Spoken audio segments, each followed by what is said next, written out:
Hello, and thanks for joining us for another edition of Mid-American Gardener at Home, and happy 2021 to all of you out there. We are going to kick off our top show of the year with three of our expert panelists that you know and love, and we'll have them introduce themselves to you and tell you a little bit more about those specialties. So Jen, we'll start with you. Hi, I'm Jen Nelson. I'm a horticulturalist. You can find me online at groundedandgrowing.com. My favorite topics are general horticulture, vegetables, houseplants, and just plain old talking about gardening and plants. That is my love. So bring it on. Awesome. Okay, John. I'm John Bodenstetter. I'm a Vermilion County Master Gardener. I like perennials, especially shade plants, vegetables, trees, shrubs. Hostas is one of my favorite plants, and then I'm dabbling in greenhouse production now too. Excellent. Okay, and last but not least, Ella. Hi, I'm Ella Maxwell. I'm a horticulturist at Hare Nursery in Central Illinois in Peoria, and I have a rather large yard and a love for all different kinds of gardening activities. So I hope to be able to answer most of the questions. Awesome. Okay, great group today. So we always start out with show and tell. So Jen, what did you bring for us today? I couldn't resist. I was out shopping just for groceries and I found these for sale. These are forced hyacinth bulbs. This is the first time I've seen them in 2021, so I had to grab them. This is going to be a pink hyacinth. Mm-hmm. You can see there's nice big fat flower bud. These are actually in water in a special vase that holds the bulb above the water. Sometimes you find them potted up as well, but it will produce a really fragrant flower, and I'm hoping to have a good time with my kids just watching it develop and dream of spring. I've bought them this way before, and one question that people always have is, what do you do with it after? And especially since this is in water. In the past, sometimes the water just gets all funky and the roots are starting to rot after a while. So I have taken it out and put it in some soil to let that foliage develop and grow for next year. A lot of people will say toss it, but I'm a gardener. I can't let anything just die. I can't at least try, right?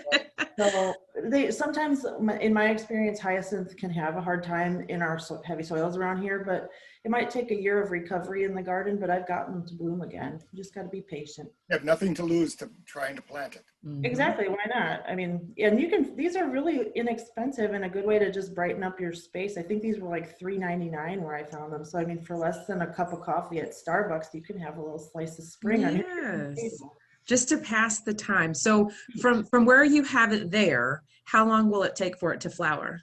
Typically. It's hard to say. My house is pretty on the cool side. I'm kind of the energy czar in the house. So I imagine it'll be a month or more of watching it develop. Awesome. And then when you do plant it out, I noticed the roots are pretty, long. Would you trim those or would you plant it straight in as is? I would plant whatever looked to be healthy, and the roots that are developing in water are physically different than the roots that would develop in soil. So I wouldn't worry too terribly much about it, but I would plant it in soil and expect it to look kind of bad for a while and then perk up as new roots start to grow. Gotcha. But yeah, once it dies back and the foliage yellows, you can keep it in your garage until fall, or midsummer on, you could just put it in the garden for next year as well. But Jennifer, do you still use the 1/3 rule as far as depth planting on those? In my garden, I mean, I do about twice the width for the depth. Okay. Yeah. Twice the width of the bulb? Yeah, 2 to 3 times is usually the rule of thumb I go by. Hyacinth, I just find over time seem to peter out at my house. I have some that I've had for a while, and maybe John and Ella can add their experience, but I just feel like my soil is too heavy, and the bulbs just, if they sit in any kind of too much water over the winter, that just kind of saps, they just start to fade away. But maybe Ella's got better suggestions or from working at Hare, I don't know. Actually, I agree with you. The bulbs that have returned in my garden are in a more well-drained spot, and that's what I try to go for is, and I plant them as soon as the soil is workable in the spring from carrying them over in the water thing, because I buy them too, because why not? They're so beautiful. Great. And So I look for good drainage spots. That's the key. Yes, that's the key. And I don't really plant tulips because everybody likes to eat them either when they're underground or above ground. So I like the hyacinths and the daffodils for that reason. So that's what mostly I have. And of course, all the little tiny, the minor bulbs. I love all of those. The crocuses and the grape hyacinths, those are real nice. You guys, I think we just gave birth to a spring planting show. Let me jot that down because we are really in the mood for spring, aren't we? Talking bulbs here. So that could be another show down the road that we touch on. So, okay, great. Thank you, Jennifer. John, what'd you bring us today? I brought something from the greenhouse. This is a marjoram, depending on how you want to say it. And if you look, you can see these dark little capsules that are growing on top here. Those are the dry flowers. And I thought, boy, that's kind of neat. I dug this up from the herb garden out of Kennecott because it's a tender perennial. It is a perennial.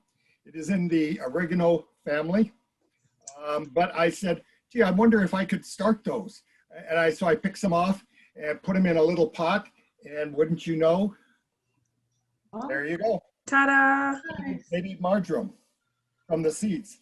Isn't that the greatest feeling in the world when you make it happen, you know? Well, I've got all kinds of seeds here that I'm going to save, and this is going to go back into the herb garden out of Kennecott when we get the, once we have our frost-free day, so that, because it is a perennial and it'll just get a lot bigger each year. And what we did is make sure that we had a nice root ball on it, put it in a nice big pot, good drainage soil. Plants don't like wet feet. Herbs do not like wet feet. You don't have to have super good soil, because sometimes herbs actually give better or higher concentrations of oil if they're in poor soils. But they do not like wet feet. So you do need to make sure that whatever you're growing it in has good drainage.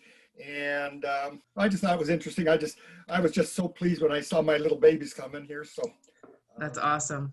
I have a friend, actually a couple people have commented how much they use that herb garden out there, John. Just go out and, everyone's very respectful. I always appreciate that as well, but they'll go out and take a few snips of what they want and take it back home. And it seems to work out really nicely. We have 100 different herbs out there, and they're all labeled very well.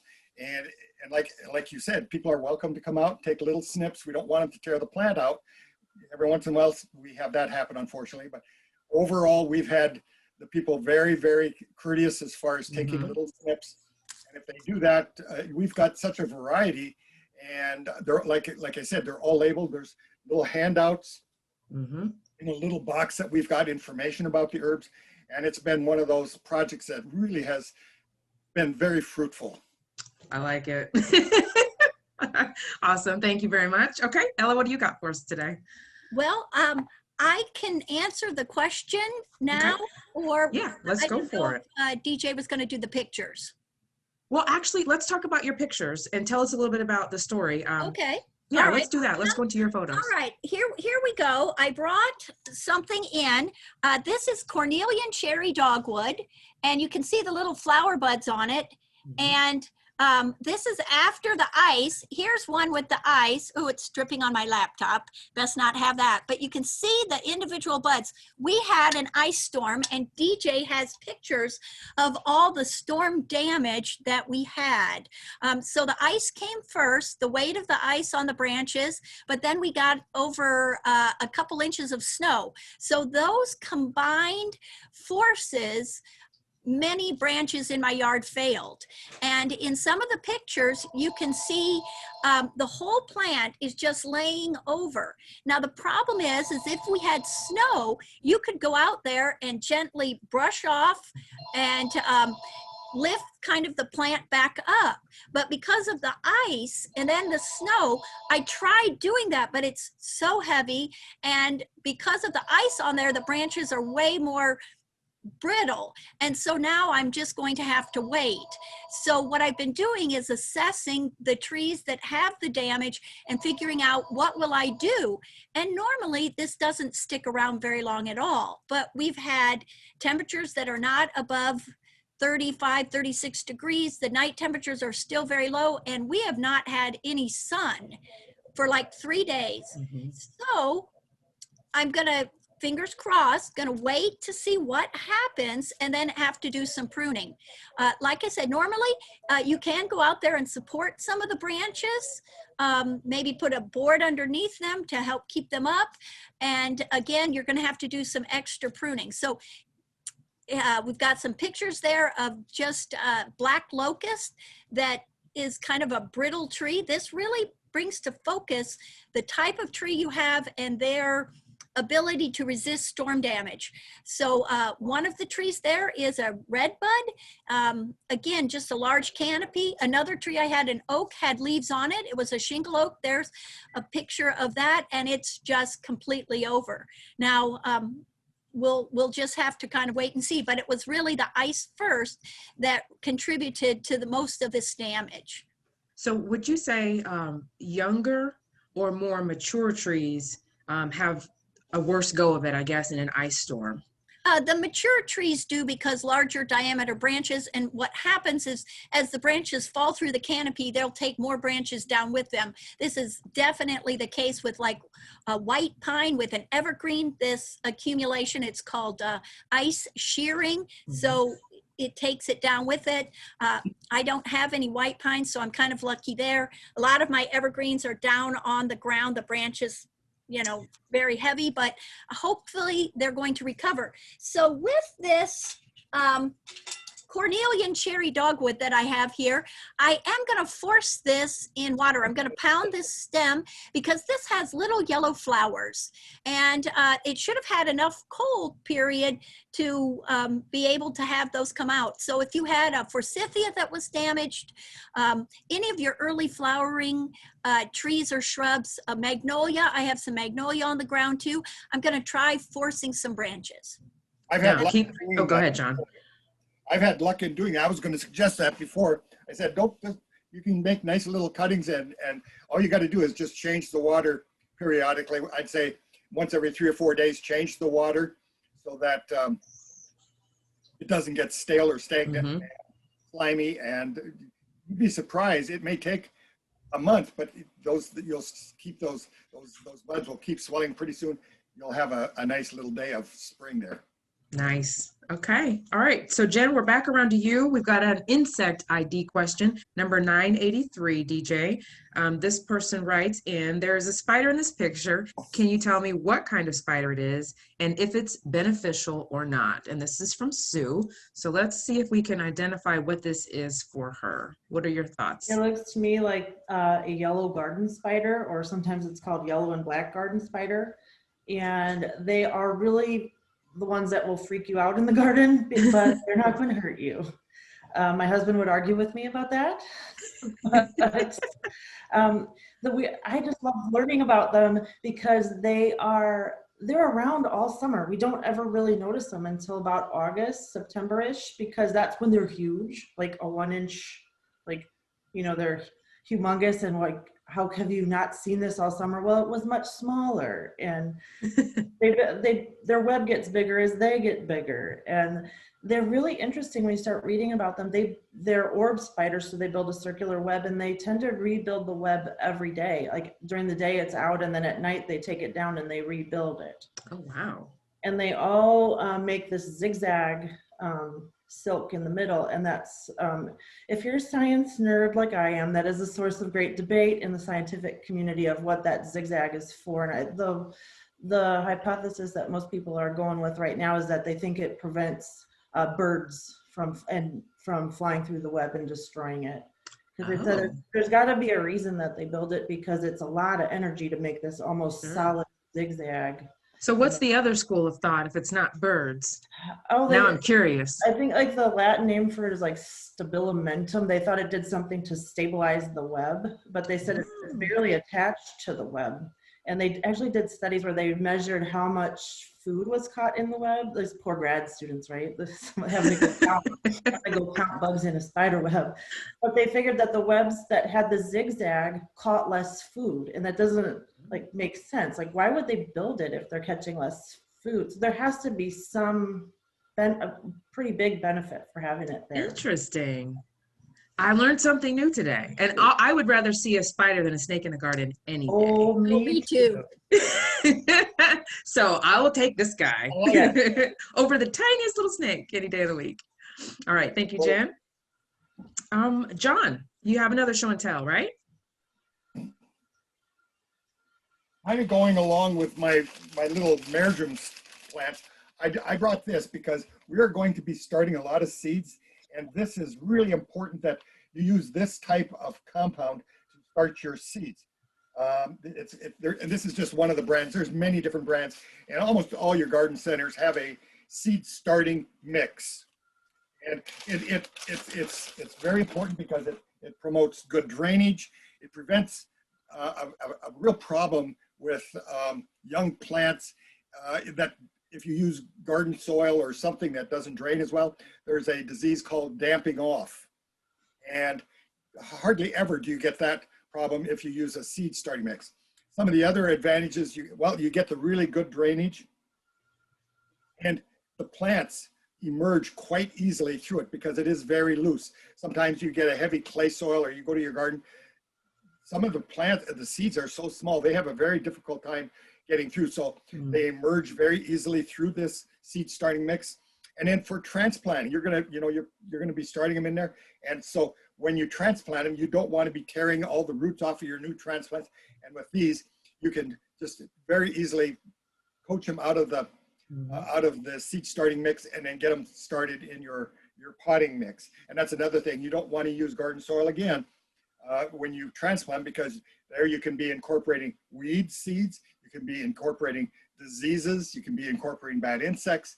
And so it is important that you use a sterilized or non-soil based mix for potting soil, or especially the seed starting. But I really like this for transplanting. Like these little marjoram, they'll just pull right out and have no seed or root damage on the seedlings. And once you put them into the soilless mix and your potting soil mix, they'll just take right off. The one thing, you can't leave them in this seed starting mix because there are absolutely no nutrition factors, but the seeds have enough nutrition. Mother Nature has given the plant a lot of nutrition in that seed for it to survive for quite a while. So okay, thank you, John. And I would love to explore that maybe just a little bit more. So my position is always, well, what if you can't get the seed starting mix? What options do you have at home? And I know it might be a complete disaster, but I have actually heard of people putting potting soil in big roaster pans and putting it in the oven to sterilize it. Is that an option, or is that still no? Ella's shaking her head. I've heard of people doing that, so no. If you've ever, not worth it. no, You'll stink up your whole entire house. Okay, I haven't done it. If you don't like your family very much, or you're upset with them, sterilize soil in the house. Sterilize or use neem oil, right? One of the two. Yeah. Gotcha. Okay, well, we can explore that. Still going to have that problem with the seed emerging and then transplanting. Okay. So, because those soils don't drain as well, and they Gotcha. don't compact more easily, and you're going to have just more problems with it. Gotcha. Okay. All If right. you Thank had you. something like vermiculite at home or perlite, which you might have laying around if you mix your own potting mix, you could try to lighten up your potting mix with some vermiculite or perlite. But if you have to go out and buy it, you might as well buy some. You might as well. Yeah. But if you're in a pinch, okay. That seed starting mix is under $4 a bag, and it's enough to do about 3 trays. So it's relatively inexpensive compared to, if you're buying expensive seeds, you don't want to be putting your seeds in and then losing them all. True. Okay, great point. All right, on to Ella. We're talking aphids. Now this is going to be kind of a two-part question. So I've had people ask, I've had to deal with aphids on my milkweed in the summer when I'm trying to feed my monarch caterpillar. So question 991 reads, what is the best way to get rid of aphids on milkweed? Is it worthwhile to order ladybugs? So in speaking in general, because like you said, aphids are aphids a little bit earlier. So Ella, what would you do? We'll start with outside and then let's talk about what you do to control them inside. So what are your thoughts there? Okay, so there are many different species of aphids, and that's what makes them different. So there's one kind of aphid that might be a rose aphid because it's on a rose, or it might be a peach aphid. because it's on a peach, or it's a milkweed aphid, but they're all a soft-bodied feeding insect that has a little style mouth part that will attach itself to the plant into the phloem. They're phloem feeders, and what makes aphids special is that the females can reproduce. They don't have to have well, they can just make their own babies. There's no male involved. So so the cycle is temperature dependent, and there's just one aphid begets millions of aphids. Because they have this soft body, they're very easy to smush. You can just run your hand along the plant with a glove and wipe them off. You can also blow them off with a sharp stream of water. And that's probably what I'd recommend to scout for the milkweed problem, is that you don't want to hose off a milkweed that has aphids and then also a good caterpillar. So make sure there aren't any monarch caterpillars on it before you would hose it off. I would not on milkweed, because you're trying to attract the monarch caterpillar larva. I would not use any chemicals. Even some of the safer type of insecticidal soaps that we're going to maybe use indoors, I don't think it's worth it to potentially have that problem. That being said, there are lots of aphids on other kinds of plants where you can use some regular insecticides, because again, they're soft-bodied, they're easy to kill. They cause distortion with their feeding. They feed a lot of times on the underside of the leaf, so you'll get cupping, but also once they're tapped into that phloem, they can't really regulate the pressure, and so they have these little sphericals that some of the sap will just come right through them, and that's what the honeydew is. So again, monitoring is important. So if you notice, and this person, the next question was on peppers, and I have a pepper here that I'm overwintering. It's a special kind of black-seeded tree pepper, and it has aphids. And how do I know it has aphids? The honeydew and the cupped leaf is the sign, or is the symptom, and then the sign is I could see some small soft bodies. I also use these little yellow sticky traps. That's again another monitoring tool. And then indoors, for the man with the Thai peppers, I use insecticidal soap, and I mix it from a concentrate into my own bottle. I have it labeled so that I'm not inadvertently using this for something else. So I treat following the labeled instructions. It's like a 7 to 10 day interval. And again, as long as I can kind of make it through the winter and that they don't spread to other plants, I can kind of keep it isolated.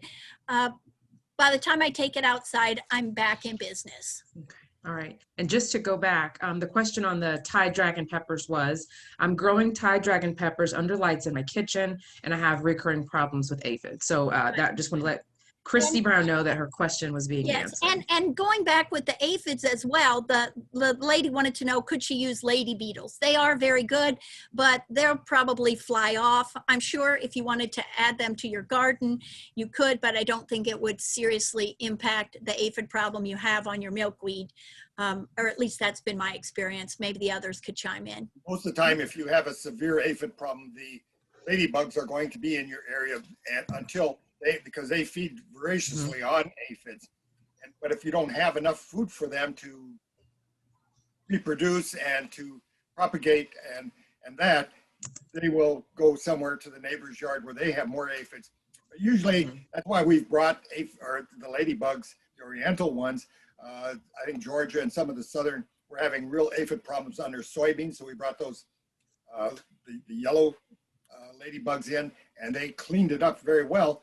Unfortunately, there were so many aphids that we also got to have some of the yellow ladybugs.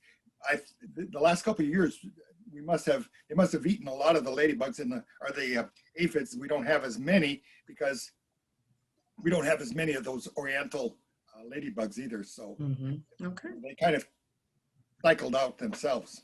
All right, guys, we are out of time. 30 minutes goes fast when you're having fun. Thank you guys so much for helping us all dream of spring a little bit. And thank you so much for joining us, and we will see you next time. Good night.